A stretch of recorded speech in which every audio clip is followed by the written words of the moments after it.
ನಾನು ಚುನಾವಣೆಯಲ್ಲಿ ಸ್ಪರ್ಧೆ ಮಾಡಲ್ಲ. ನಮಸ್ಕಾರ ಮಿತ್ರ ವಾಹಿನಿಯ ಸ್ಪೆಷಲ್ ರಿಪೋರ್ಟ್ಗೆ ಸ್ವಾಗತ. ನಾನು ದರ್ಶನ್ ಹುಣಸೂರು. 2028ರ ಕರ್ನಾಟಕ ವಿಧಾನಸಭಾ ಚುನಾವಣೆಗೆ ಅಂದರೆ ಕರ್ನಾಟಕ ಅಸೆಂಬ್ಲಿ ಎಲೆಕ್ಷನ್ಸ್ಗೆ ನಾನು ಸ್ಪರ್ಧೆ ಮಾಡೋದಿಲ್ಲ ಅಂತ ಹೇಳಿ ಮಾಜಿ ಮುಖ್ಯಮಂತ್ರಿ ಸಿದ್ದರಾಮಯ್ಯ ಅವರು ಬಹಿರಂಗವಾಗಿ ಘೋಷಣೆ ಮಾಡಿದ್ದಾರೆ. ಮಂಡ್ಯ ಜಿಲ್ಲೆಯ ಕೆಆರ್ಪೇಟೆಯಲ್ಲಿ ನಡೆದಿದ್ದಂತಹ ಕೆಆರ್ಪೇಟೆ ಕೃಷ್ಣ ಹುಟ್ಟುಹಬ್ಬ ಕಾರ್ಯಕ್ರಮದಲ್ಲಿ ಭಾಗಿಯಾಗಿ ಮಾತನಾಡುವಂತಹ ವೇಳೆಯಲ್ಲಿ ಚುನಾವಣಾ ರಾಜಕೀಯ ನಿವೃತ್ತಿಯ ಘೋಷಣೆಯನ್ನ ಮಾಡಿದ್ದು ಕಾಂಗ್ರೆಸ್ನಲ್ಲಿ ಈಗ ಹೊಸ ರೀತಿಯಾದಂತಹ ಸಂಚಲನವನ್ನ ಸೃಷ್ಟಿ ಮಾಡಿದೆ. ಇದೀಗ ಸಿದ್ದರಾಮಯ್ಯ ಅವರು ಚುನಾವಣಾ ರಾಜಕೀಯ ನಿವೃತ್ತಿ ಆಗ್ತಾ ಇರೋದು ಯಾಕೆ ಅನ್ನುವಂಥದ್ರ ಬಗ್ಗೆ ಸ್ವತಃ ಅವರೇ ಸಾಮಾಜಿಕ ಜಾಲತಾಣದ ಮೂಲಕವಾಗಿ 3 ಕಾರಣಗಳನ್ನು ಬಿಚ್ಚಿಟ್ಟಿದ್ದಾರೆ. ಸ್ಪರ್ಧೆ ಮಾಡಿದ್ರೆ ಜನರೇ ಗೆಲ್ಲಿಸಿಕೊಂಡು ಬರ್ತಾ ಇದ್ರು. ಏನಿದ್ರ ಅರ್ಥ? ರಾಜಕೀಯ ಕ್ಷೇತ್ರ ಇಂದು ಕಲುಷಿತಗೊಂಡಿರುವುದರಿಂದಾಗಿ 2028ರ ವಿಧಾನಸಭಾ ಚುನಾವಣೆಯಲ್ಲಿ ನಾನು ಸ್ಪರ್ಧೆಯನ್ನ ಮಾಡ್ತಾ ಇಲ್ಲ, ಆದರೆ ಸಕ್ರಿಯ ರಾಜಕಾರಣದಲ್ಲಿ ಇದ್ಕೊಂಡು ಜನರ ಕಷ್ಟ ಸುಖಗಳಿಗೆ ಧ್ವನಿಯಾಗಿ ನಿಲ್ತೇನೆ. ಮತ್ತೊಮ್ಮೆ ಚುನಾವಣೆಯಲ್ಲಿ ಸ್ಪರ್ಧಿಸುವಂತೆ ವರುಣಾ ಕ್ಷೇತ್ರದ ಜನರು ಒತ್ತಾಯವನ್ನ ಮಾಡ್ತಾ ಇದ್ದಾರೆ.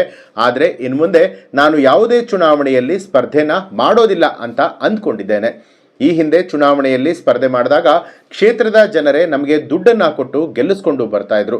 ಆದರೆ ಇಂದು ಅಂತಹ ಪರಿಸ್ಥಿತಿ ಇಲ್ಲದಂತಾಗಿದೆ ಅಂತ ಹೇಳಿ ಒಂದು ರೀತಿ ತಮ್ಮ ಬೇಸರವನ್ನ ಹೊರಹಾಕಿದ್ದಾರೆ ಅಂತಲೂ ಕೂಡ ಹೇಳಬಹುದು. ಇನ್ನು ಪ್ರಮುಖ ಕಾರಣ, ಉತ್ಸಾಹದಿಂದ ಕೆಲಸ ಮಾಡೋದಕ್ಕೆ ಸಾಧ್ಯವಿಲ್ಲ ಅನ್ನುವಂಥದ್ದು. ಈಗ ನನಗೆ 79 ವರ್ಷ, ನಮ್ಮ ಸರ್ಕಾರದ ಅವಧಿ ಇನ್ನೂ 1.5 ವರ್ಷ ಇದೆ. ಆಗ ನನಗೆ 81ರಿಂದ 82 ವರ್ಷಗಳು ಆಗಿರುತ್ತೆ. ಈಗಿನಂತೆ ಆರೋಗ್ಯವಾಗಿ ಸದೃಢವಾಗಿ ಇರೋದಕ್ಕೆ ಸಾಧ್ಯ ಆಗೋದಿಲ್ಲ. ಹಿಂದಿನಂತೆ ಉತ್ಸಾಹದಿಂದ ಕೆಲಸವನ್ನ ಮಾಡೋದಕ್ಕೂ ಕೂಡ ಸಾಧ್ಯ ಆಗೋದಿಲ್ಲ. 2028ರ ವೇಳೆಗೆ ನನಗೆ 82 ವರ್ಷ ಆಗಿರುತ್ತೆ. ಆಗ ನನ್ನ ರಾಜಕೀಯ ಜೀವನಕ್ಕೆ 50 ವರ್ಷಗಳು ಪೂರ್ಣ ಆಗುತ್ತೆ. 1978ರಲ್ಲಿ ನಾನು ತಾಲೂಕು ಮಂಡಳಿ ಸದಸ್ಯನಾಗಿ ರಾಜಕೀಯ ಜೀವನವನ್ನ ಆರಂಭ ಮಾಡಿದ್ದೆ. ಸೋಲು ಗೆಲುವು ಎಲ್ಲವನ್ನ ಕೂಡ ಕಂಡಿದ್ದೇನೆ. ಆದರೆ ನಂಬಿದಂಥ ಸಿದ್ಧಾಂತಕ್ಕೆ ವಿರುದ್ಧವಾಗಿ ಯಾವತ್ತೂ ಕೂಡ ನಡೆದುಕೊಂಡಿಲ್ಲ. ಆತ್ಮಸಾಕ್ಷಿಗೆ ಯಾವತ್ತೂ ಕೂಡ ದ್ರೋಹವನ್ನ ಬಗೆದಿಲ್ಲ ಅನ್ನುವಂಥ ಸಂತೃಪ್ತಿ ಕೂಡ ನನಗಿದೆ ಅಂತ ಹೇಳಿದ್ದಾರೆ. ಇನ್ನು ರಾಜಕೀಯ ಸಾಕಷ್ಟು ಕಲುಷಿತವಾಗಿದೆ ಅನ್ನುವಂಥ ವಿಚಾರ. ಚುನಾವಣೆಯಲ್ಲಿ ಸ್ಪರ್ಧೆಯನ್ನ ಮಾಡಿದ್ರೆ ನಾವು ಜನರಿಗೆ ದುಡ್ಡನ್ನ ಕೊಡಬೇಕಾಗಿರುವಂಥ ಪರಿಸ್ಥಿತಿ ಈಗ ಬಂದಿದೆ. ಇಂದು ರಾಜಕೀಯ ಅನ್ನುವಂಥದ್ದು ಸಾಕಷ್ಟು ಕಲುಷಿತವಾಗಿದೆ. ಪ್ರಾಮಾಣಿಕ ರಾಜಕಾರಣಕ್ಕೆ ಉಳಿಗಾಲ ಇಲ್ಲ ಅನ್ನುವಂಥ ರೀತಿಯಲ್ಲಾಗಿದೆ. ಇದೇ ಹಿನ್ನೆಲೆಯಲ್ಲಿ ಮುಂದಿನ ಚುನಾವಣೆಗಳಲ್ಲಿ ನಾನು ಸ್ಪರ್ಧೆನ ಮಾಡೋದಿಲ್ಲ ಅನ್ನುವಂಥ ನಿರ್ಧಾರಕ್ಕೆ ಬಂದಿದ್ದೇನೆ. 5 ದಶಕಗಳ ಕಾಲ ರಾಜ್ಯದ ಜನತೆ ನನ್ನನ್ನ ತಮ್ಮಲ್ಲೊಬ್ಬ ಅನ್ನುವಂಥ ರೀತಿಯಲ್ಲಿ ನೋಡಿದ್ದಾರೆ, ಪ್ರೀತಿ ಕೊಟ್ಟು ಸಲಹಿದ್ದಾರೆ. ನನ್ನ ಮೇಲೆ ಅಪಾರ ಪ್ರೀತಿ ಇದೆ. ಹೀಗಾಗಿ ನನ್ನ ಮುಂದಿನ ಜೀವನ ಕೂಡ ಜನಸೇವೆಗೆ ಮುಡಿಪಾಗಿ ಇಡ್ತೇನೆ ಅಂತ ಹೇಳಿ ಸಾಮಾಜಿಕ ಜಾಲತಾಣದಲ್ಲಿ ಬರೆದುಕೊಂಡಿದ್ದಾರೆ. ಸಿದ್ದರಾಮಯ್ಯ ಅವರು 2 ಅವಧಿಗಳಲ್ಲಿ ಕರ್ನಾಟಕದ ಮುಖ್ಯಮಂತ್ರಿಯಾಗಿ ಸೇವೆಯನ್ನ ಸಲ್ಲಿಸಿದವರು. ಒಟ್ಟು 8 ವರ್ಷಗಳಿಗೂ ಹೆಚ್ಚು ಕಾಲ ಅಧಿಕಾರವನ್ನ ನಡೆಸುವ ಮೂಲಕ ಕರ್ನಾಟಕದ ಇತಿಹಾಸದಲ್ಲೇ ಅತ್ಯಂತ ದೀರ್ಘಾವಧಿ ಸೇವೆ ಸಲ್ಲಿಸಿದ ಮುಖ್ಯಮಂತ್ರಿ ಅನ್ನುವಂಥ ದಾಖಲೆ ಕೂಡ ಬರೆದಿದ್ದಾರೆ. ಇನ್ನು ಮೊದಲ ಅವಧಿಯಲ್ಲಿ 13 ಮೇ 2023ರಿಂದ 15 ಮೇ 2018ರವರೆಗೆ ಅವರು ಸಿಎಂ ಆಗಿ 5 ವರ್ಷ ಇದ್ರು. ಯಶಸ್ವಿಯಾಗಿ ಪೂರ್ಣಗೊಳಿಸ್ತಾರೆ. 2ನೇ ಅವಧಿನಲ್ಲಿ 20 ಮೇ 2023ರಿಂದ 3 ಜೂನ್ 2026ರವರೆಗೆ ಕರ್ನಾಟಕದ ಮುಖ್ಯಮಂತ್ರಿಯಾಗಿ ಕಾರ್ಯವನ್ನ ನಿರ್ವಹಿಸ್ತಾರೆ.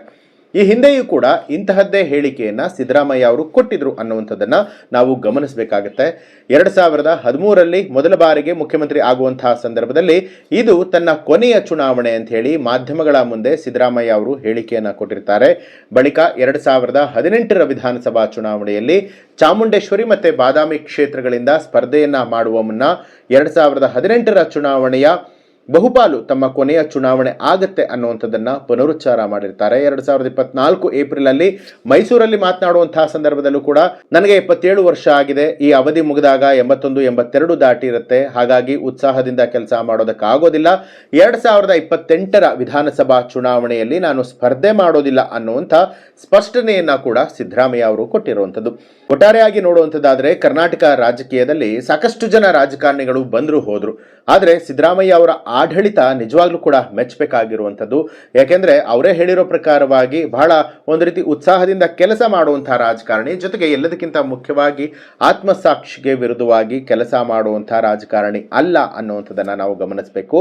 ಅದರ ಜೊತೆಗೆ ಸಾಕಷ್ಟು ಜನ ಅಭಿಮಾನಿಗಳನ್ನ ಹೊಂದಿದಂತ ಒಬ್ಬ ಬಹಳ ಒಳ್ಳೆಯ ಉನ್ನತ ದರ್ಜೆಯ ರಾಜಕಾರಣಿ ಅಂತ ಹೇಳಿದ್ರೆ ತಪ್ಪಾಗೋದಿಲ್ಲ.